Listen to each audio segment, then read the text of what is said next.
اعوذ باللہ من الشیطان الرجیم بسم اللہ الرحمن الرحیم. ڈیئر اسٹوڈنٹ، السلام علیکم. امید ہے کہ آپ سب خیریت سے ہوں گے. میں آپ کی اردو کی ٹیچر مس ربینہ آپ کو اردو کی کلاس میں خوش آمدید کہتی ہوں.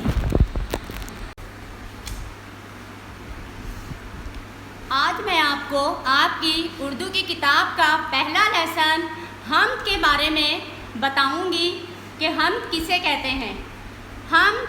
آپ کو بھی معلوم ہوگا بیٹا کہ حمد کسے کہتے ہیں. آپ بہت دفعہ حمد کے بارے میں جان چکے ہیں، لیکن پھر بھی ہم اس نظم کو کہتے ہیں جس میں اللہ تعالیٰ کی تعریف و توصیف بیان کی گئی ہو، جس میں اللہ تعالیٰ کی خوبیوں کا ذکر کیا گیا ہو.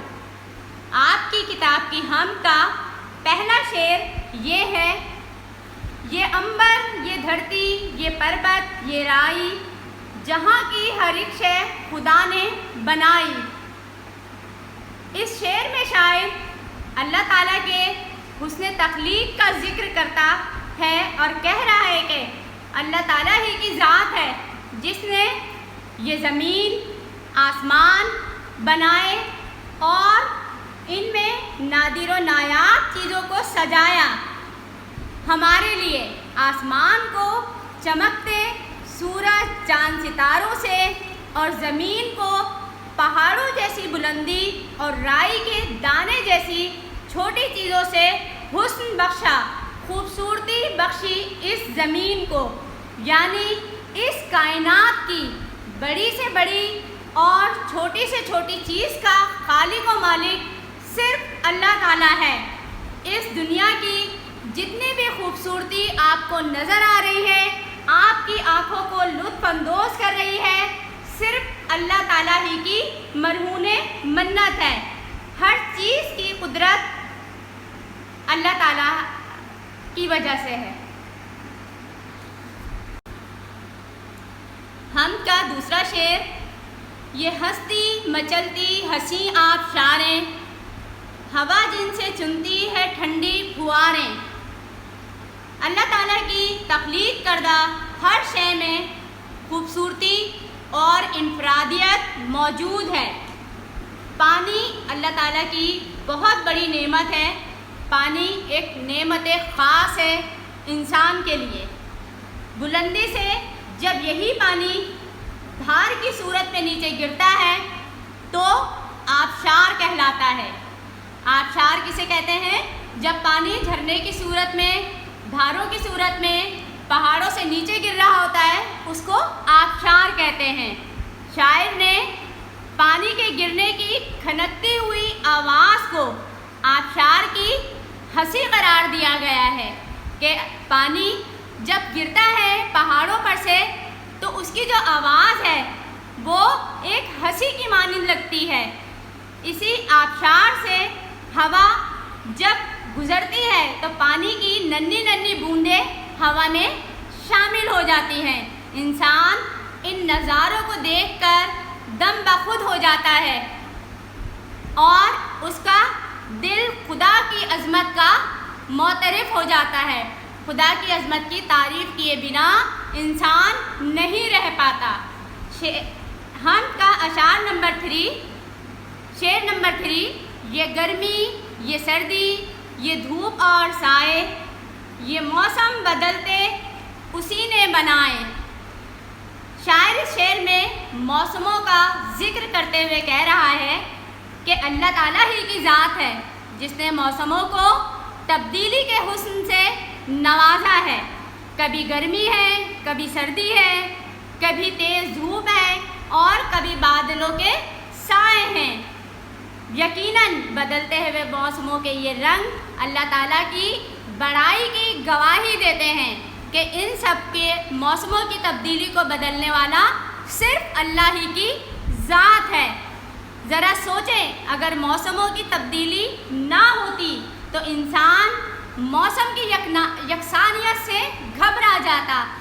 موسم صرف ایک جیسا رہتا جو کہ انسان کو ناقابل برداشت ہوتا. پورے سال اگر گرمی رہتی تب بھی انسان نہیں برداشت کرتا اس کو، تو اللہ تعالیٰ نے موسموں کی تبدیلی بھی کی اور کوئی بھی موسم لطف نہ دیتا اگر موسموں کی تبدیلی نہ ہوتی تو۔ اگر موسموں کی تبدیلی ہے تو انسان ہر موسم سے لطف اندوز ہو رہا ہے، اور موسموں کی تبدیلی بھی اللہ تعالیٰ کی ایک بہت بڑی نعمت ہے ہمارے لیے۔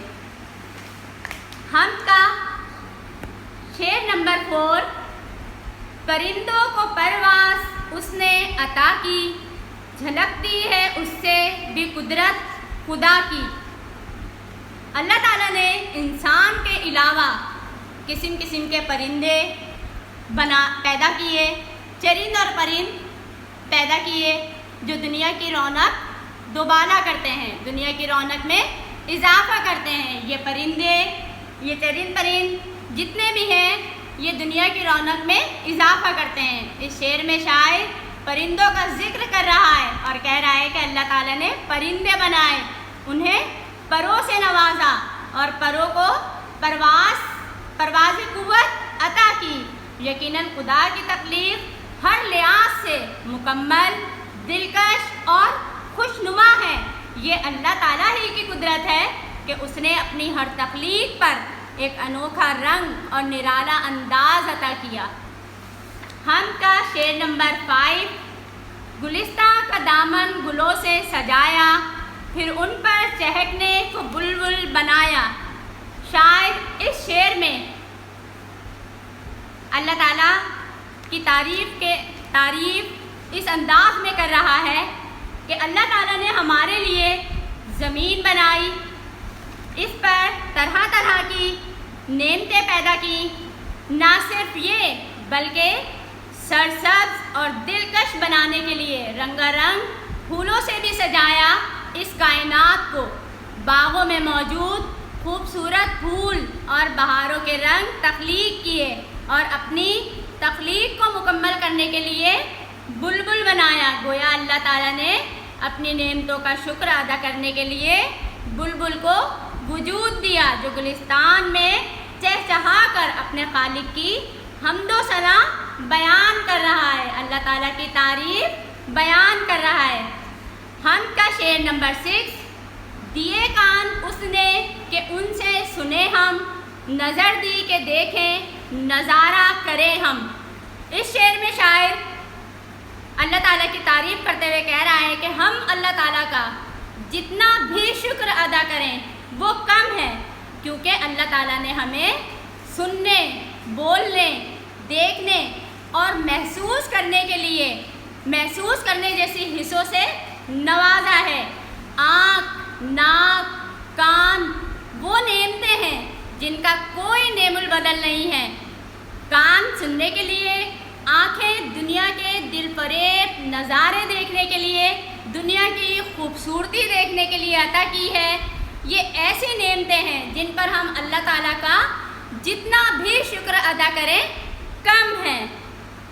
حمد کا شعر نمبر 7، نہیں اس کی قدرت کا کوئی ٹھکانہ، وہ سب جانتا ہے بنانا مٹانا۔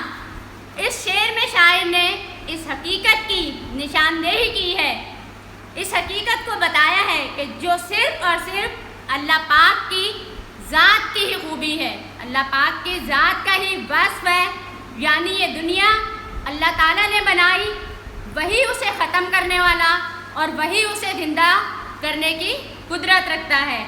وہ خالق کائنات ہے، وہی اس کا نگہبان ہے، وہی اس کی حفاظت کرنے والا ہے۔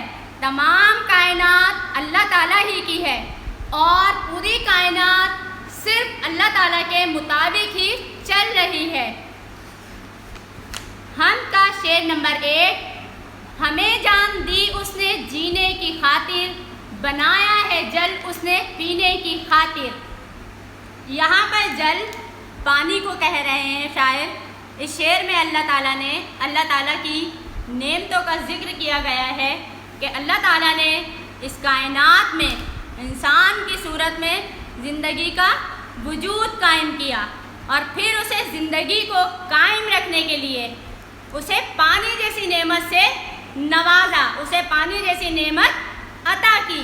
ہم ساری زندگی بھی ان نعمتوں کا شکر ادا کریں تو بھی ہم اللہ تعالیٰ کا حق ادا نہیں کر سکتے، کیونکہ یہ نعمتیں صرف ہمیں اللہ تعالیٰ ہی کی وجہ سے ملی ہیں۔ شعر کا حمد کا شعر نمبر 9۔ وہ چاہے تو ذرے کو سورج بنا دے، سمندر کو ایک بوند کر کے دکھا دے۔ یہ کائنات صرف اللہ تعالیٰ ہی کی قدرت کا کرشمہ ہے، صرف اللہ تعالیٰ ہی کی بنائی ہوئی ہے، وہی اس کا خالق ہے، وہی اس کا مالک ہے۔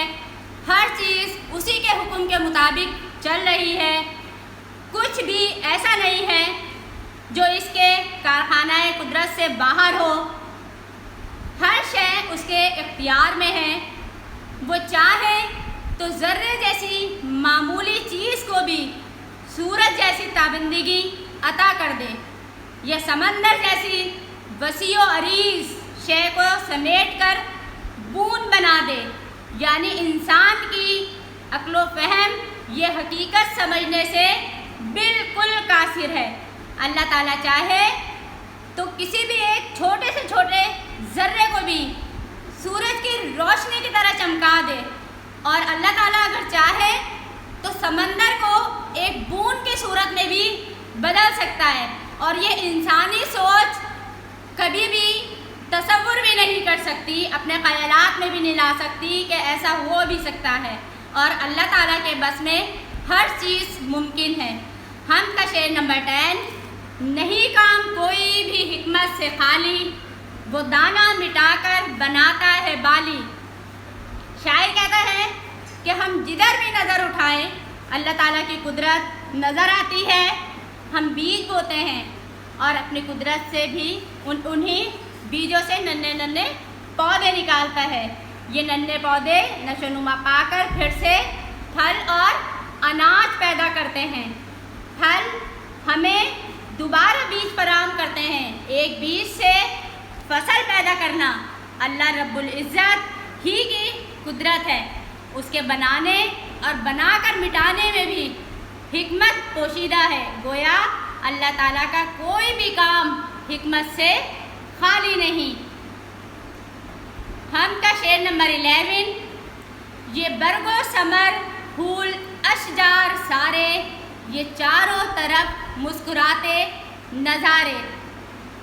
اس شعر میں شاعر کہہ رہا ہے کہ سبزہ و ہریالی، پتوں، پھولوں اور پھلوں کا ذکر کرتے ہوئے کہہ رہا ہے کہ پتوں کی بناوٹ، پھولوں کا کھلنا، پھلوں کا پیدا ہونا، اور ہر سو ہر ایسے نظارے ہیں جنہیں قدرت نے ایک انوکھا انداز اور دلکش روپ عطا کیا ہے۔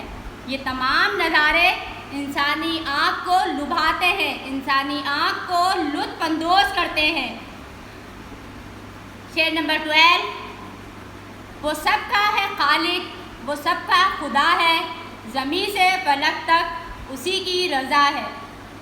نظم کے آخری شعر میں شاعر کہتا ہے کہ اس کائنات کا خالق و مالک صرف اللہ تعالیٰ ہے، اس کائنات کا نگہبان، حفاظت کرنے والا صرف اللہ تعالیٰ ہے۔ کائنات کی ہر چیز اسی کی ذات کی مظہر ہے، اور زمین و آسمان میں موجود ہر چیز اسی کی مرضی اور تدبیر سے چل رہی ہے، یعنی پوری کائنات اسی کے حکم کے تابع ہے۔ شکریہ۔ امید کرتی ہوں کہ آپ کو اس حمد کی تشریح سمجھ میں آ گئی ہوگی۔ بچوں، میں اب آپ کو اس چیپٹر کا ہوم ورک بتا دیتی ہوں۔ آپ سب سے پہلے اس حمد کا ٹائٹل پیج بنائیں، پھر اس کے بعد حمد کی 1 پیج رائٹنگ کریں۔ بک پیج نمبر 6 پر جو الفاظ معنی دیے گئے ہیں وہ آپ کاپی میں کریں۔ سوال نمبر 1 اور 2 کاپی میں کریں۔ الفاظ جملے بنائیں۔ الفاظ آپ کو دیے گئے ہیں ہوم ورک میں، گلستان، حکمت، برگ و ثمر۔ یہ 3 جملے آپ کو کاپی میں مکمل کرنے ہیں۔ اس کے علاوہ جو بک میں کام ہے، خالی جگہ، مصرعے مکمل کریں یا جو بھی ہے گرامر پورشن، وہ آپ بک میں مکمل کریں گے. اور ہم کے جن اشعار پہ ٹک کا نشان لگا ہوا ہے آپ اس کی تشریح مکمل کریں میری تشریح کو سنتے ہوئے. شکریہ.